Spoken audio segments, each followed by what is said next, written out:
Here's what's coming up on today's show. This will continue in 23, 24, 25. Right. Don't know what's going to happen in 26, but I'd say everybody has a 3-year window to get money out at low rates.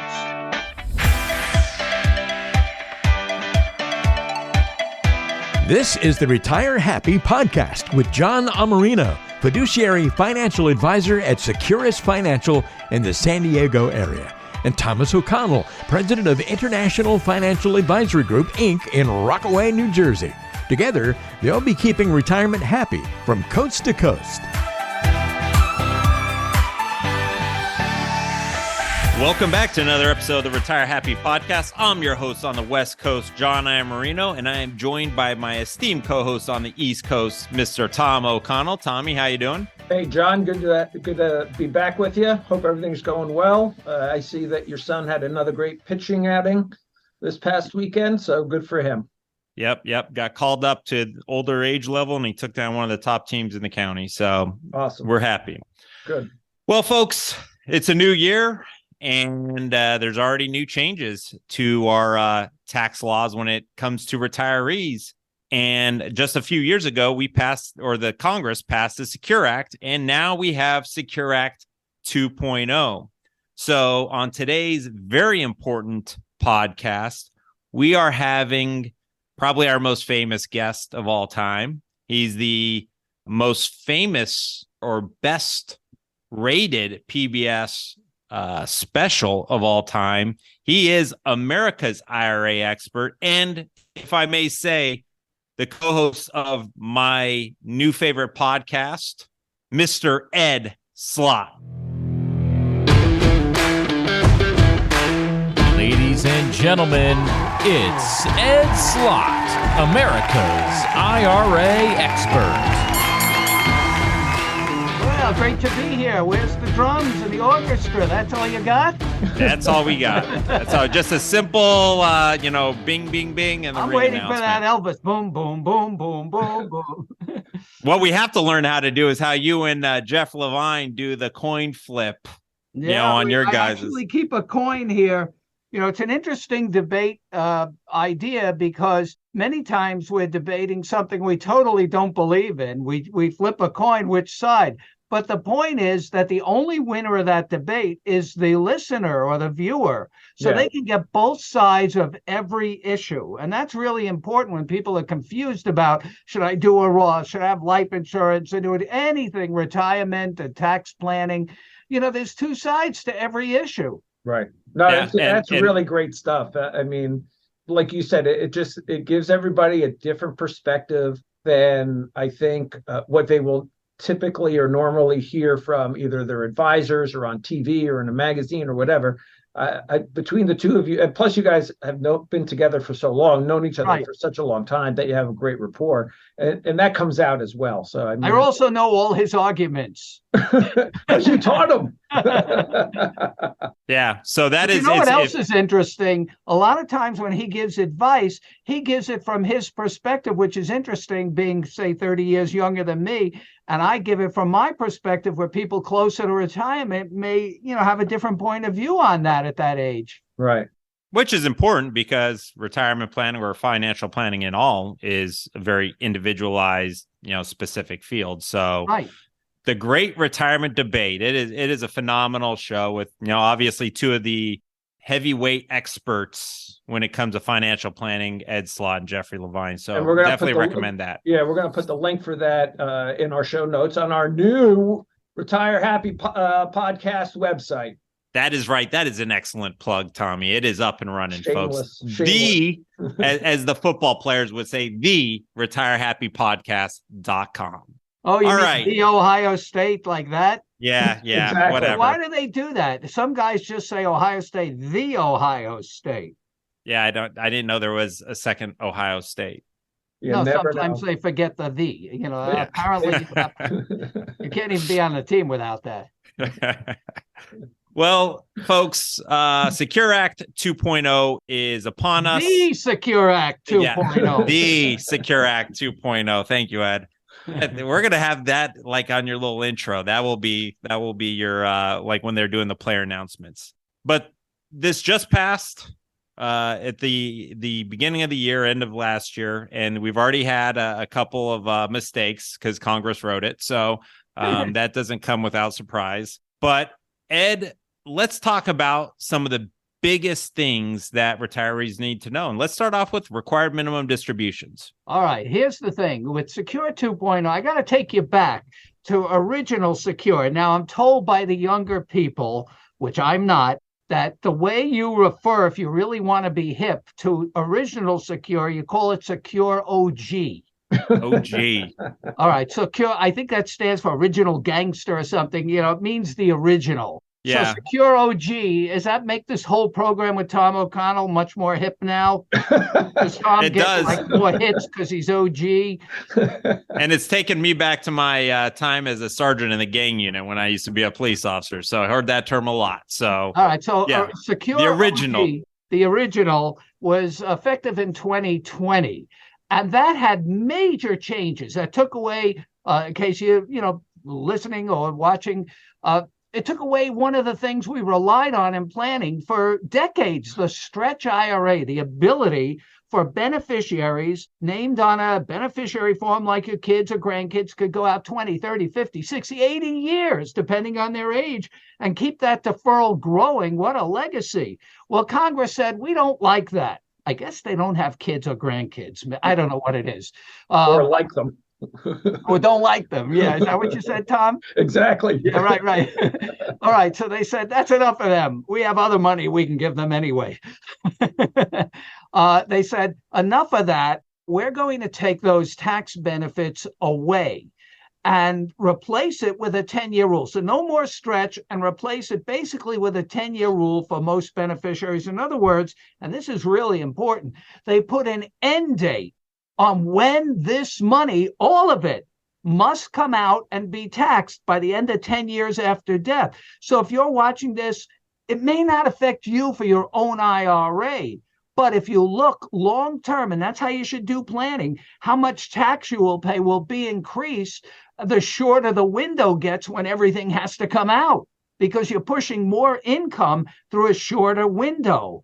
So now so that was the Secure Act. That was a big deal. Secure 2.0 came out. And Ed, really quick, before we go on to 2.0, because there's been a lot of confusion with the way Congress wrote that 10-year rule. Is it, and just for clarification with the audience, do you have to take an RMD every year like you used to for the 10 years, or does the balance just have to be zeroed out at the end of 10 years? Both. How do you like that? It depends. All right. I wasn't going to go there, but now you forced me to go back there. So now I got to take it back down memory lane. So we had the Secure Act, and I believe most commentators and experts believe that, all right, the Secure Act, not the worst thing in the world, so there's no stretch IRA. And Tom, you may agree with me on this one. We've talked about the stretch IRA for 30 years. Yep. Do you know that many, say 30 or 40-year-olds that just took a couple of percent every year for 30 or 40 years? Nope. No, most times I saw something that I would call a smash and grab. That's a Jersey thing. Ask Tom about that. I was gonna say drive by, but okay. Yeah, pretty much. I mean, the kids weren't waiting for 40 years. They had that money spent on the way to the funeral before the body was cold. Most of them just grabbed it. But in theory, we talked about what you could do. So when I saw the 10-year rule, I said to myself, all right, no stretch IRA. But now you have 10 years, and most people thought you didn't have to do anything within the 10 years, which gave you a lot of freedom. It just has to be emptied by the end of the 10th year. And then I was hearing comments from the same beneficiaries that could have stretched for 50 years saying, oh, that's not bad. Maybe I will stretch for 10 years. 50 years, no way. 10 years, maybe I'll do that. All right. So we thought, all right, that makes planning easier. Once there's death, they do whatever they want as long as it's emptied by the end of the 10th year after death. Not so fast, IRS said. In February, now this law was in effect, the OG Secure was in effect since 2020, all right? In 2022, IRS came up with the regulations and they said, Congress really didn't write this law clearly and we don't know what they mean, but we don't see any indication that it really is a straight 10-year rule. We think the old rule, which they never got rid of, that's their opinion, and it's the rules now because they wrote it up in the regulations, that this old at least as rapidly rule, forget that I even said that, but an old rule, they said, no, we think beneficiaries may have RMDs, required minimum distribution, years 1 through 9 of the 10-year rule. Nobody thought that. IRS said, well, based on this old rule that we didn't get a clear indication from Congress that rule was out, so we say it's still in. It's like a water faucet. Under that rule, once somebody started, say, reached age, well, now 72, 73 now, once they reached the age where they had to begin taking RMDs, required minimum distributions, once the faucet was open, it can never be stopped. That's basically the rule. So once the IRA owner started taking distributions, once they died, the IRS is saying the beneficiary must continue. There can't be a break. Once the faucet is open, it can't be turned off. So they're saying, okay, people who inherited, subject to the 10-year rule, now have RMDs to take for years 1 through 9. Nobody thought that. That made this much more complicated. And it really threw a monkey wrench into this thing because some beneficiaries, remember, IRS only came up with this in 2022. That means some beneficiaries already missed a 21 required minimum distribution. And the penalty on that is a 50% penalty on not taking that RMD. So then in October 2022, IRS had a relief for that because they realized the mess that was going on. And they said, all right, for you beneficiaries, not everybody, just you guys that are under the 10-year rule, but have to take RMDs for years 1 through 9, which I think is most beneficiaries. Wouldn't you think, Tom? Most IRA owners die after they're 72 or 73. The average life expectancy is 80, 85, something like that. So it was most beneficiaries. So IRS said, all right, forget. We're not going to change the rule. But if you didn't take 21 or 22, we won't hit you. We'll waive the 50% penalty, which in essence means you don't even have to take those RMDs. So now we hit 2023 and beneficiaries say, now what do I do? Well, you go back on the schedule. Don't I have to make up those two? No. What about the 10-year rule? Do I start now? No. The 10-year rule still is the same 10 years. Effectively, you're starting in year 3 of the 10 years. It got very complicated because of IRS's interpretation. Now, Secure 2.0 was enacted right at the end of 22, December 29th. And I believe, I look back at a bunch of tax laws, it's the latest a tax law was ever enacted where it became effective January 1st the next year. A lot of parts were. That gave you 3 days. Even the Secure Act, people complained. It was signed into law December 20th. They only gave us, 12 days. Well, this is December 29th Secure Act came out. So now we have this situation with RMDs that now they changed the date. So beneficiaries still have this rule because in Secure 2.0, let's go the other way. What's not in Secure 2.0? Now, Secure 2.0 is over 350 pages. Congress had every opportunity to address this, fix it, but they chose not to. So my feeling is when IRS issues final regs, that's the green light to keep these arcane rules. So we think beneficiaries are going to be stuck with these rules, and they will be subject to an RMD penalty if they don't take them. But and now another little sneaky thing that came out of Secure 2.0, the 50% penalty I've been telling you about, Congress lowered that. Now that sounds good on its face, but stay with me. Lowered the 50% penalty to only 25% and then to 10% if you made up the missed RMD in 2 years. Here's my problem with that.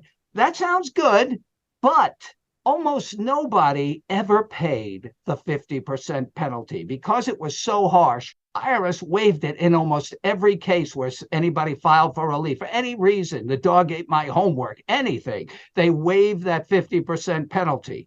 Now that it's only 10%, I wonder how generous they might be. What I'm saying is I'd rather pay 50% of nothing than 10% of something. Right.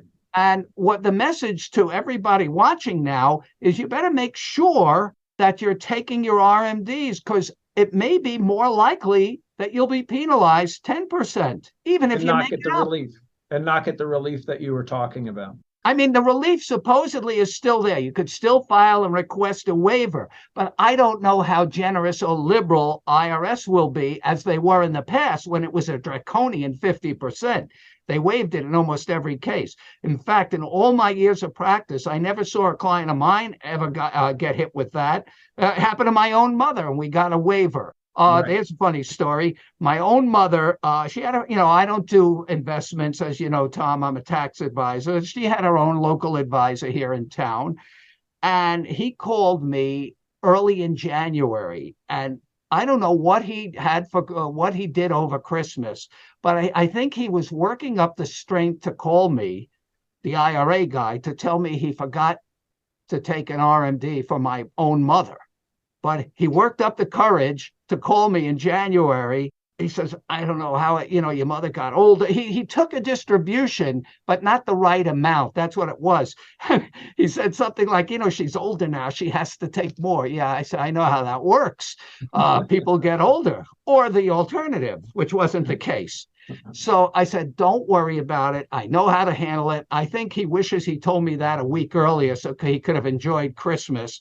I said, here's what we're going to do. We'll figure out what she missed. We'll take that as a separate makeup distribution, not to mix it up with her current year one. And we'll take them separately so we can trace and file the 5329. That's a tax form for a waiver. And they gave her a waiver. They gave everybody a waiver. I said she was in her 90s and got bad advice. That's about it. Waived the penalty. They waived it on everybody by filing Form 5329, which I believe you can still do even for the 10%. I just wonder, because we don't know yet, it's too new, how many people will get those waivers compared to almost everybody that got it before. Right. I think my skeptical nature, going back to something else you said, was Congress probably didn't intend, my guess is they did not intend for people to have to take those required minimum distributions. But once they saw the IRS finding a new revenue system for them by doing it, they probably were not inclined to make that change in 2.0 because it was free money that they didn't expect. That's my skeptical analysis of Congress. Wait, which change you're talking about? The penalty that I'm talking about? No, about people in OG. Oh, the years 1 through 9, because, right. Because, like I said, I think most people do, I don't know, actuarially. In actuarially, I was going to, make a Jersey joke about you. Actuaries can tell you, how many people die at a certain age. In Jersey, they can give you their names. Anyway, so there's, actuarially speaking, most people, would you agree, die after they start taking RMD? So you would think, I don't know what the percentage is. 80% of beneficiaries probably subject to years 1 through 9, and that's a revenue source. And maybe, I agree with you, maybe Congress figured that in on the revenue side. After the fact. Right. So that was not fixed. So you have to be very careful. Most people that are subject to RMDs, the IRA owners, people in 401ks, are pretty careful. They have advisors that guide them and all that. But I wonder who's advising the beneficiaries that have these RMDs. I've gotten a couple of cases already just this year of people who missed those RMDs last year. And they're saying, well, my advisor never told me, or my mutual fund company, we'll talk, I won't name names, but the mutual fund company said I didn't have to do anything with that. No, I'm sorry, that's not quite the case. But Ed, your famous Ed Slott IRA Advisor newsletter is having its 25th anniversary this year. That's right. I couldn't believe it myself. I saw Ryan put that on the cover and it hit me. I remember saying to him, I think, because I started this in 98 when the Roth IRA came out. an advisor for a newsletter, 8-page newsletter, as you know, for financial advisors, professional advisors. And when I started it, people asked me, Ed, how are you going to write 8 pages a month just on how to take money out of an IRA? And here we are, 25 years, and you should see what gets left on the cutting room floor. We overwrite that thing. We can't get it all in. And I've been a member of your group. I'm in your second graduating class. Yeah, the Elite IRA Advisor Group. Right. So, what are the big things that you talk about in the newsletter, as well as the information that your staff is providing us, the elite advisors? Is the term you're using a lot is Rothification. It seems like this 2.0 has really been a benefit to people who contemplate or want to use the Roth side of retirement planning. What would you say to that? I changed my word to Rothomania. You'll see it in the newsletter. I didn't want people to get mixed up with Rothification, because that was a thing about 5 or 6 years ago. If you remember, Congress had this brilliant idea. We're going to make everybody in plan. We're going to do away with 401ks. You know, that went over like a lead balloon, so it never happened. And make everybody go to the Roth. Why did they do that? Why did Congress want to do that?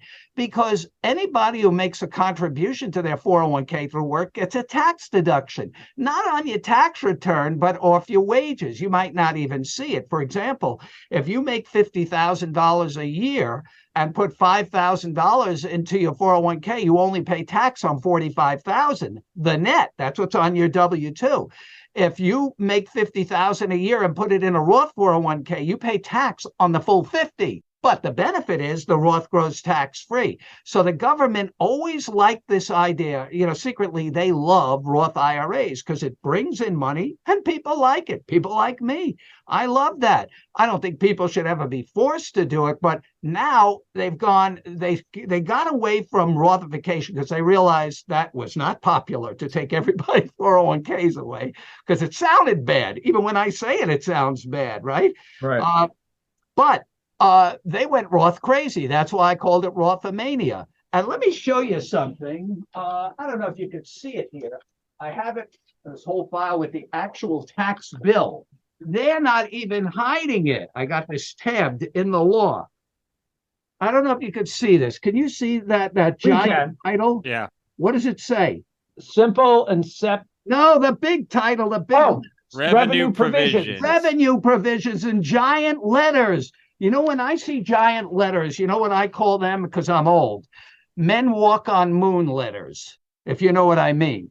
That was the largest font the New York Times ever used in 1969. I still have that paper. Men walk on moon. This is bigger than that font.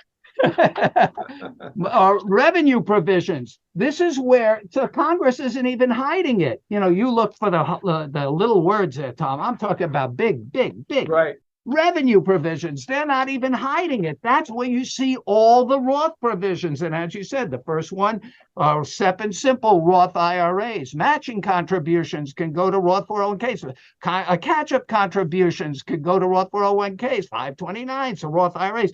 It's Rothomania, because it brings in revenue. Now, lucky for us, Congress, they're the worst financial planners on earth because they're so short-sighted. So why not take advantage of that? They want to push more people to Roth and take away deduction. Good.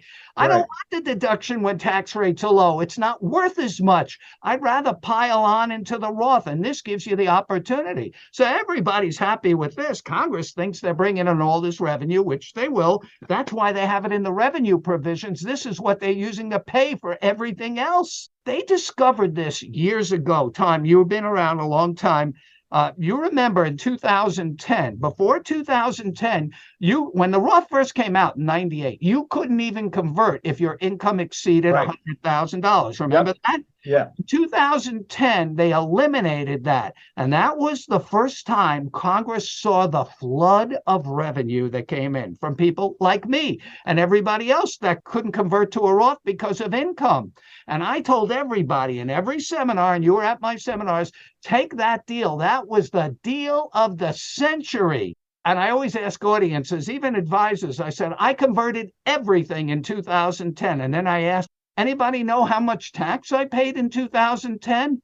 And they would say, well, don't we need to know your rates? I said, no. How much tax did I pay in 2010? Zero. And they're all looking, wait a minute, you converted for free? That was the deal then. It was the deal of the century. The deal was you didn't pay any tax in 2010. You could pay half in 2011 and half in 2012. In effect, the government gave you an interest-free loan to build a tax-free savings account. It was unheard of. Right. People like me, other people, you probably know lots of people, the floodgates opened. And that was the first time Congress said, holy moly, we opened the doors on this Roth IRA. We balanced the budget. They didn't really, but a lot of money came in. And over the years, they've been expanding Roth with Roth 401ks, more companies having them. So this is really going on, a continuation of this trend that Congress wants more money in Roths. Now, the reason I say they're lousy financial planners, because if everybody did this, nobody would ever be paying taxes in 10 years, let's say. Right. But Congress doesn't care about that. They only go in 10-year budget cycles. So they have the advantage of only worrying about what do they get now. But what you get is the opportunity in many more ways to build tax-free savings in Roth IRAs, Roth 401ks, and that's critically important while rates are low now, because the deduction is not worth as much at low rates. Where you want to be in retirement is having your money grow tax-free, when I believe at some point when the math kicks into this Congress, rates we're going to have to go up if the math ever kicks in. Maybe it won't. We already know that they are in 2026 when the Trump Tax Act provisions sunset. So we already know if they do nothing, which you're famous for saying they're really good at doing nothing. Well, if nothing, I don't think so. It's so politically unpopular because somebody will have to vote for raising. They'll say we're raising taxes. Mm-hmm.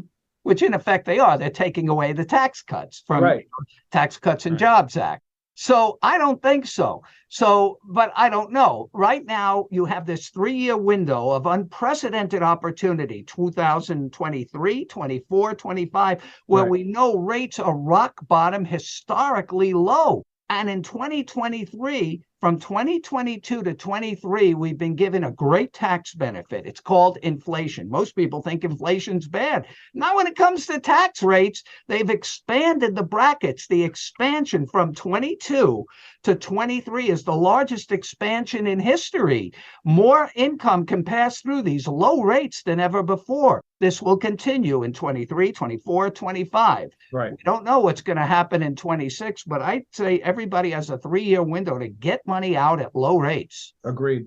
And Ed, your famous line is saying, we're moving money from tax forever tax to never tax. My classic line in every consumer's program, and they love that. We want to move your money from forever tax to never tax. And I see the people, I want that, never tax.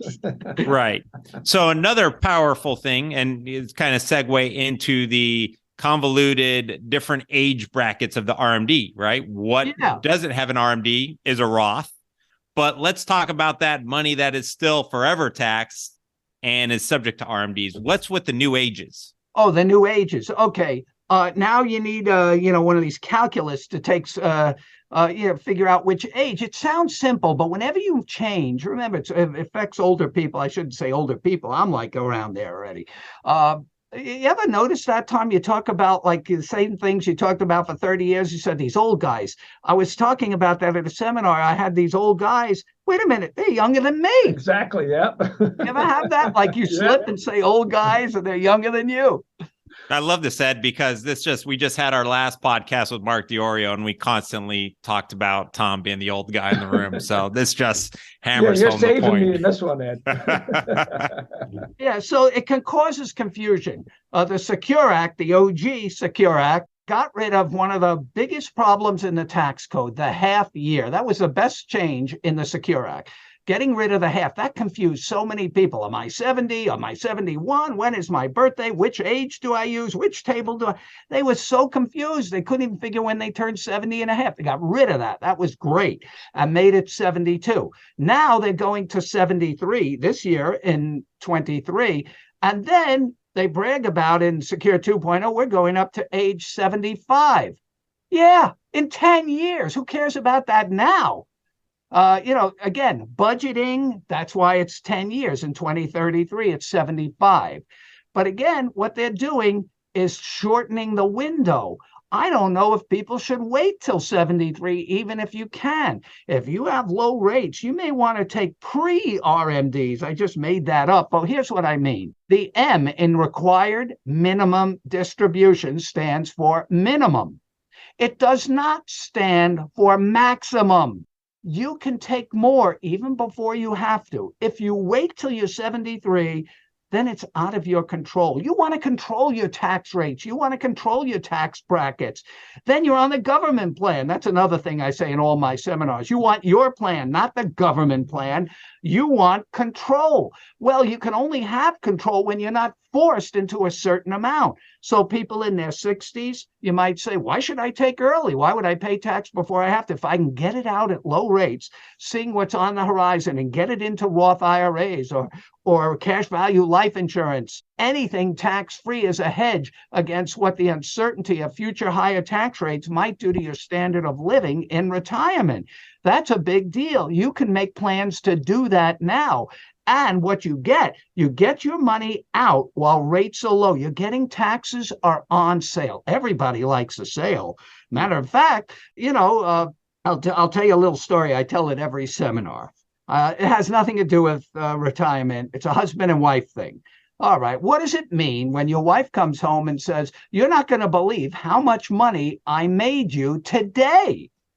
And usually people in the audience say, I said, how did she make me all this money? And they say, oh, she got something on sale. And I have to explain the logic. Here's the logic. If the thing in the store costs $1,000 and my wife gets it for $100, somehow I made $900. All right. If you're still with me on this logic, that if she does this 100 times a day, I'm a millionaire every day with all the money she made me. But here's the thing. That thing in the store, sorry to say, you don't actually have to buy it. With the taxes, you do. So as long as it's not an if, but a when, you have to pay those taxes. Then as long as you have to pay them, get them on sale, which is right now. That's the sale you should be going for with your IRA. Getting it to a Roth, going into life insurance. Build tax-free vehicles to protect yourself against what I believe at some point will be future higher rates at the worst possible time when the paychecks stop. And then you're worried. Who wants to know that they're going to lose 50% of every dollar when they don't have employment or wages coming in anymore? Right. And we talk about, retired couples going into the single bracket when one of them passes away, and people don't think like that, right? So they don't realize that tax bracket is brutal, and they lose one Social Security benefit. You're down to one standard deduction, which isn't really a lot in today's day and age. So again, don't forget about Medicare. Your IRMA goes up. Right. I call it the widow penalty, the widow's penalty. But people, again, a lot of times are short-sighted, like Congress. They don't want to pay a tax up front before it's time. For example, there was a woman at one of my seminars that she heard me talk about the Roth, and I always talk about the long-term benefits, what you'll get to keep when you're going to need it most. That's when you want everything tax-free. Right. And she says, I get that. But I mentioned you mentioned the Medicare. She said, so I'm on Medicare. I pay these IRMA charges, the income-related monthly adjustment amount for parts B and D, which are based on income, and they can go up pretty high. She said, so based on what you're saying, if I do a Roth conversion, won't my income go up for that year of the Roth? I said, yes. So couldn't that trigger these IRMA charges? I said, absolutely. She said, well, then if that happened, that would make me angry. So I said to her, all right, if that would make you angry, then do the conversion anyway, because I'd rather have you be angry for 1 year than be angry for the rest of your life. Because if you don't do it and your IRA continues to grow, once you're on the government plan, when RMDs kick in, you're going to have that problem every year with your RMDs pushing up your IRMA charges. So you have to take the long view. Don't be short-sighted. You talked about the RMDs. You have, another year in taking money out, in your 60s, spending down that minimum.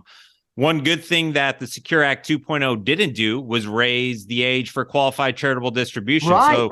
And Those I'm not charitably really talking inclined about spending it down. I'm talking moving it from one pocket to another, taking it out. I mean, if you need it to spend it, that's a whole different story. Then you should take it out. But I'm talking about people who don't need it, but are holding off, waiting for their RMD age. I'm saying take it out now, convert it to a Roth, and let it keep growing for you for the rest of your life, tax-free, where you never have RMDs. So, and the QCD is a great thing. Now, this is an interesting provision, qualified charitable distributions. One thing, the Secure Act, as I said, changed the age 70 and a half RMD to 72, but it left the QCD age at 70 and a half. Secure 2.0 raised it to 73 and then later to 75, but it left the QCD age at 70 and a half.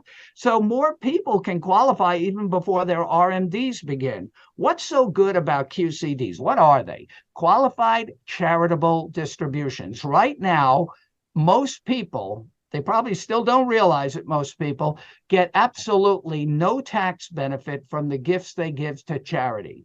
They still make the same gifts, but when they do their taxes, they don't get any tax benefit because according to IRS's own numbers, over 90% now take the standard deduction, and even more now because the same inflation factor raised the standard deduction. And people who qualify for QCDs by being 70 and a half, oh, here's a good confidence building question. If you're over 70 and a half, are you also over 65? Take a minute. All right. My guess is yes.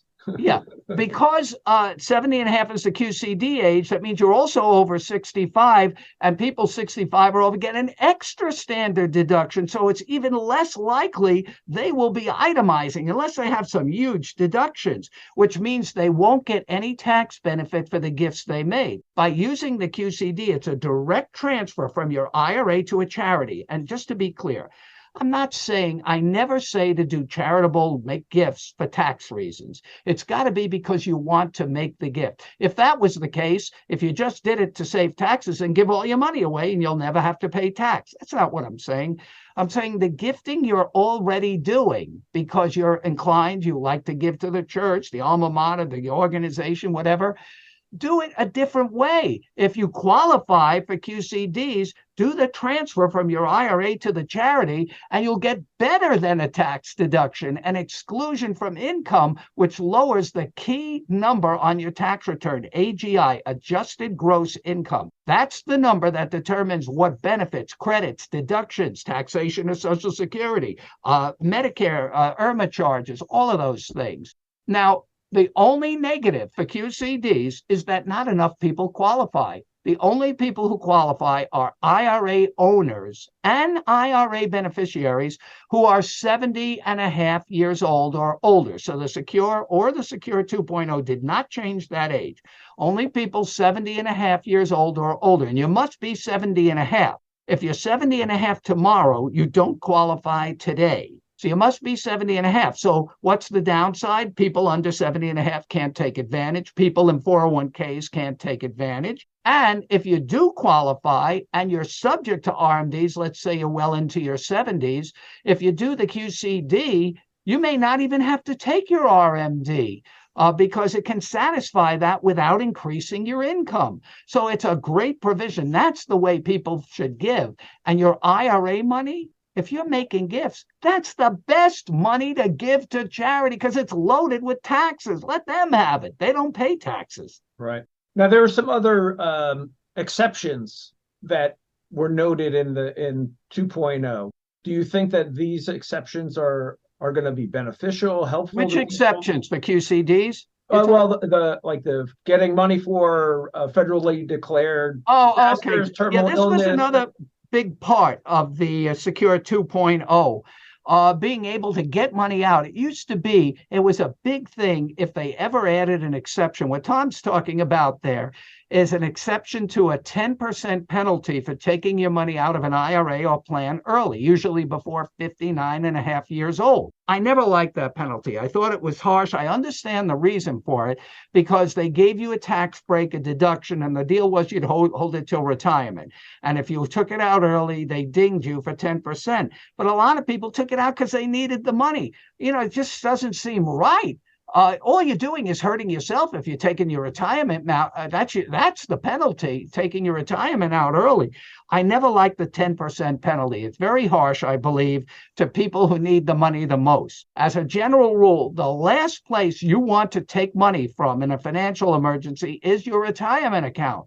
It's the most expensive money with the tax and possibly a penalty. Plus, it's the hardest to replace. Once you've taken it, it's very hard to build back up again. And what are you going to have for retirement? But that said, if you're in dire circumstance, you have no other money, there are ways to get money out of your IRA. You still pay tax, by the way, but at least you can avoid the 10% penalty. So they added 6 new exceptions. That's unheard of. One for domestic, Congress loves doing things that sound good. Domestic abuse, who would be against that? Terminal illness. Oh, I'm against terminal illness. No, nobody's against terminal, natural disasters. Nobody, these things are not even debatable. That's why the original Secure bill passed the House 414-5. Talk about bipartisan. I wonder who the 5 people that were anti-retirement.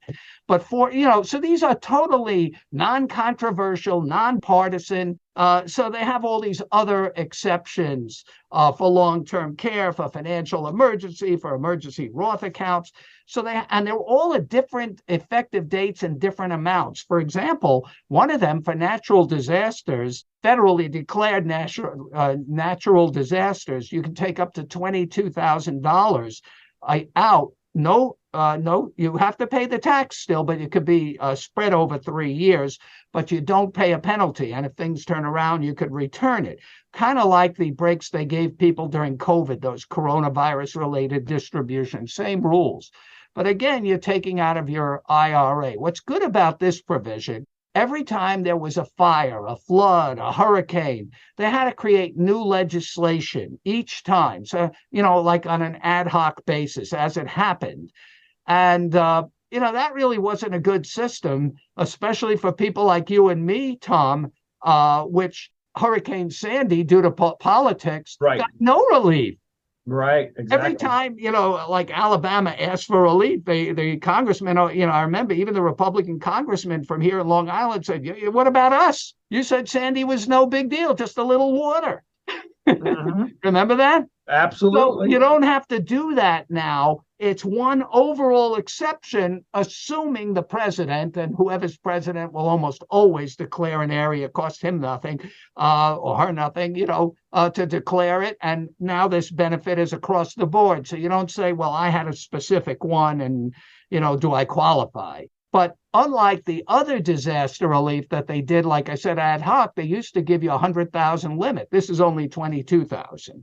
And they used to allow you to put it back in as well. And they do allow it on this one. And this too. one, right. And what's interesting about this one, this is one of the only provisions, I believe, in the whole Secure Act that's effective retroactively back to January 21. So if there was something along the way where you didn't get relief, maybe you took money out in 21 or 22 because you needed it for something that they didn't make a law for. As long as it was a federally declared disaster area, you don't have to pay the 10% penalty. You could get that back maybe. So now you would just have to refile, right? You'd have to amend and say, I'm sure they're going to have some guidance on how to do that. But this was an interesting provision. The effective date was back to 1/26/21. Wow. There's different effective dates for different ones too. The long-term care, certain things are not effective till 26. Certain other things are not effective. In fact, Tom, as you know, in our elite group, we created a chart for you because it got so complicated with all the effective dates. I keep it here in front of me as a guide sheet. They made a big deal about the savers match. I don't even want to talk about that. But I saw it in papers as soon as Secure 2.0, a savers match. For low-income people, government's going to put money. Yeah, in 2027. Ask me about it then. Right. I actually, those charts that you're referencing, every year I print those out, I laminate them, and I carry them with me everywhere I go. Well, this was a special one we put out with the effective dates because they were all over the place. Right. Yeah.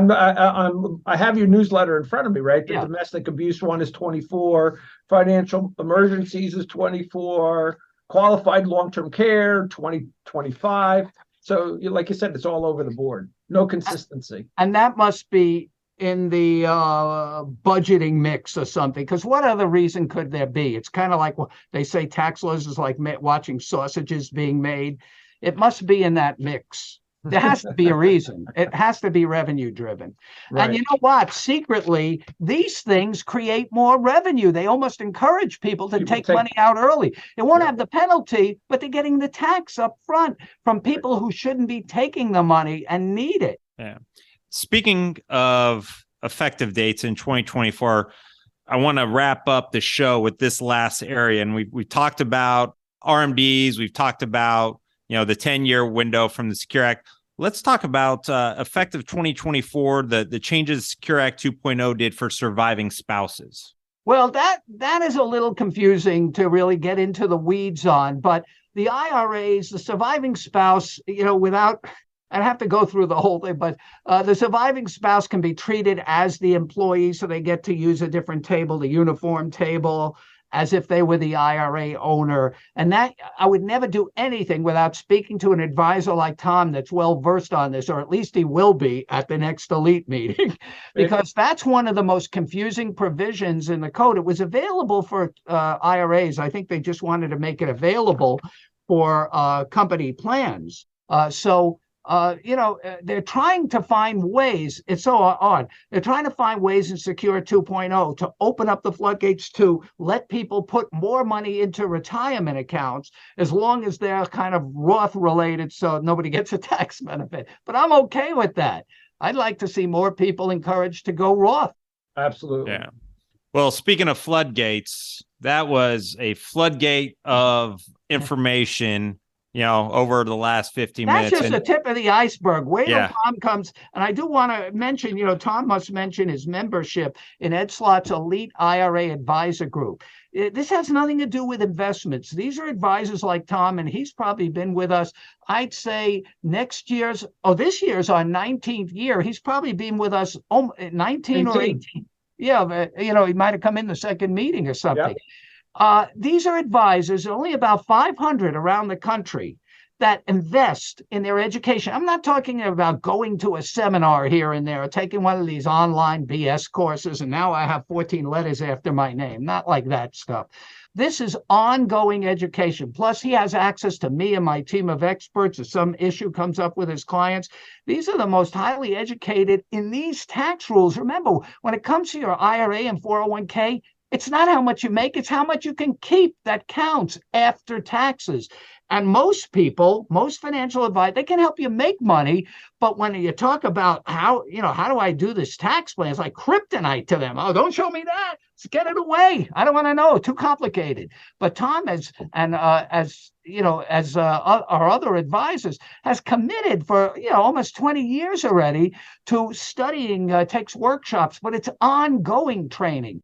Most advisors are not anywhere near that level. And that's why I created the Elite Advisor Group, because I saw there was a void. Most advisors may have helped people make money, but with this, it's all about taxes, and they would punt on that. They wouldn't know what to do. So speaking of punting, are you Philly or not? I know you're in Jersey. I know. So who are you for? Well, all the Jersey teams are out, so I'm not for anybody anymore. Now I'm for the now I'm for the Devils. All right, non-committal. I just thought, I know a lot of Jersey people cross over to Philly, especially when they're winning. Yuck! No, I won't even cross over to Queens for baseball. No, not for the Mets. I'll tell you, Bronx boy crossed over. I'll tell you another interesting thing about Tom. He's a big mountain climber, and we talk about our elite group. He has posted our elite group flag at the top of Mount Everest. That's how much he believes in education. The prize pupil, Thomas O'Connell. Yeah, he is. That's true. And other mountains. I don't know the other one. Kilimanjaro? Yeah. Yep. Well, I always use Tom's hiking or mountain climbing experiences as part of my accumulation decumulation talk. Yeah, so that's important. It's easy, I don't know how easy it is to get up, but most people, I just saw a picture, by the way, Tom, I don't know if this is still true, of the line to go up to Mount Everest. Yep. What do you think they're getting? Free hotels? Like the line, sure. I'm surprised they don't die on the way up. It might be the free Starbucks or something. I'm not sure. There may be a Starbucks up there. That may be what it is. Iced coffee. Right. Yeah. But, they get to the top and they think, okay, I did it. And it's still true, right? Most people die on the way down. Over 80%. They don't have an exit strategy. Exactly. So that's what you were trained in. I want people to know at some point you go in it. If you have built up a sizable retirement account, 401k, IRA, they're tax deferred. You're going to need somebody that has access to this kind of knowledge, because you may only get one chance to get this right, especially with the confusion and complexity of these new rules. And a lot of these penalties and taxes are unforgiving in the tax code. You may only get one chance to get it right. So if this is your chance, I'm happy to be on with you. And I'm so glad you've been with us for so many years. And you even came to Jersey, did a program with me a few years back. Oh, so yeah. We'll be doing that again. I mean, as bad as it is, I still go to Jersey for you. Well, I appreciate that, because not too many people are coming into the state. All of them are leaving. Well, Ed, we want to thank you for taking the time out of your busy schedule. And for all our listeners, Ed has got multiple books out there that you can find. You can find them on IRAhelp.com. He's hosted the Retire Safe and Secure with Ed Slott on KPBS. And he does have the new podcast out with Jeffrey Levine, The Great Retirement Debate. Ed, we thank you for coming on. And we're going to probably have to have Tommy invite you on again in the future, because it's always a wealth of knowledge. More to say. That's for sure. Ed never runs out of something to say. That's for sure. No. Well, thank you, Ed. Thanks, Ed. And all right, folks, take care. And folks, that wraps up another episode of the Retire Happy podcast. We hope you enjoyed today's guest, Ed Slott, and we look forward to helping you navigate retirement and retire happy. Take care. It's easy to get in touch with John and Thomas. If you're more on the West Coast, give John a call at 858-935-6210. That's 858-935-6210, or go online to GoSecurus.com. That's GoSecurus.com. If you're more of an East Coaster, then call Thomas, 973-394-0623. That's 973-394-0623, and online at internationalfinancial.com. That's internationalfinancial.com. And you can, of course, always just check the description or the show notes section of today's show for all that contact information. Don't forget to subscribe on your favorite podcasting apps, and we'll see you next time on the Retire Happy Podcast.